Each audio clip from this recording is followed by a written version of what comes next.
Mega প্রজেক্টের নামে mega লুটপাট, মেগা দুর্নীতির আমরা রূপকথার সমস্ত গল্প সেই সময় শুনে এসেছি।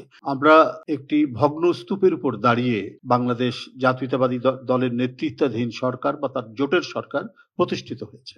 চারিদিকে ছিল অরাজকতা, নৈরাজ্যের এক ধূসর পরিবেশ।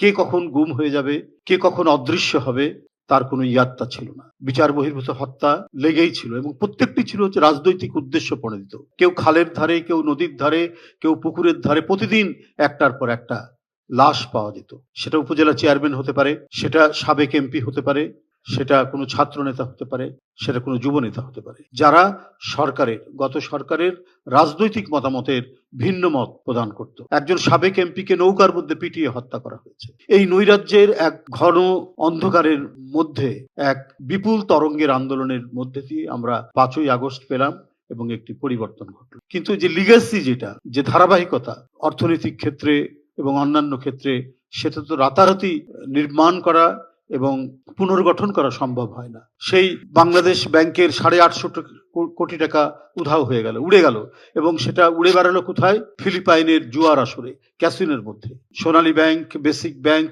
একটার পর একটা ব্যাংক লোপাট হয়ে গেল। অর্থনীতির এক কঠিন অবস্থা। লোক দেখানো কিছু মেগা প্রজেক্টের নামে মেগা লুটপাট, মেগা দুর্নীতির আমরা রূপকথার সমস্ত গল্প সেই সময় শুনে এসেছি এবং যেটা অত্যন্ত বাস্তব এবং অত্যন্ত সত্য।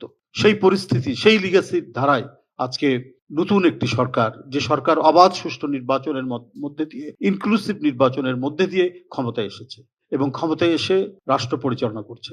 এবং নির্বাচনের প্রাক্কালে যে প্রতিশ্রুতিগুলো দিয়েছিলেন, যে অঙ্গীকারগুলো করেছিলেন সরকার প্রধান জনাব তারেক রহমান, সম্মানিত প্রধানমন্ত্রী, সেই প্রতিশ্রুতিগুলি পূরণেই তিনি ক্ষমতা গ্রহণের প্রায় প্রথম দিন থেকে অথবা দ্বিতীয় দিন থেকে তিনি শুরু করেছেন তার কর্মযজ্ঞ।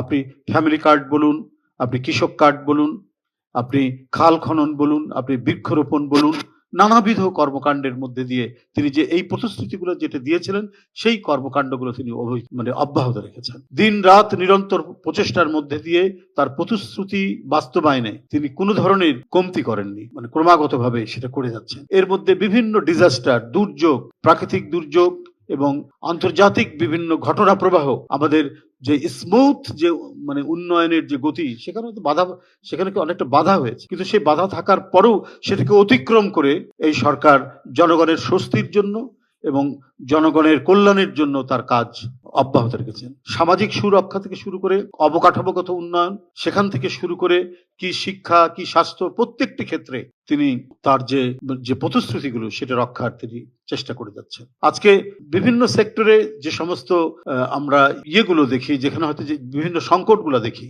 সেই সংকটগুলো উত্তরণের জন্য প্রয়োজনীয় যে নির্দেশনা, সেই নির্দেশনা দিচ্ছেন। একটা দেশ থাকলে পরে আপনার মহামারী আসতে পারে, সেখানে নানা প্রাকৃতিক দুর্যোগ আসতে পারে, বন্যা আসতে পারে, ভূমিকম্প হতে পারে, কিন্তু জনগণের একটি সরকার থাকলে সেগুলোকে মোকাবেলা করে মানুষের কল্যাণে কাজ করে যাওয়াই হচ্ছে সেই সরকারের ব্রত।